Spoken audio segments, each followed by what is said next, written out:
Hello mga kakabsat!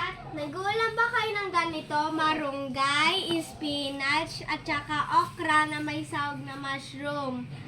At ito yung tira namin kagabi na inihaw na isda. Ito ang isasahog namin. Mga kakabsat, samahan niyo ako kumuna sa luyot sa likod bahay.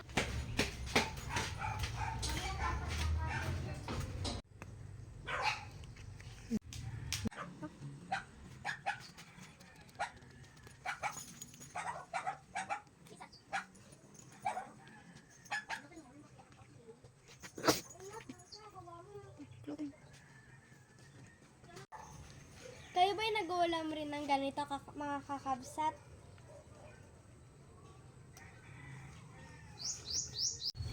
Tara na mga kakabsat, okay na to, marami na to.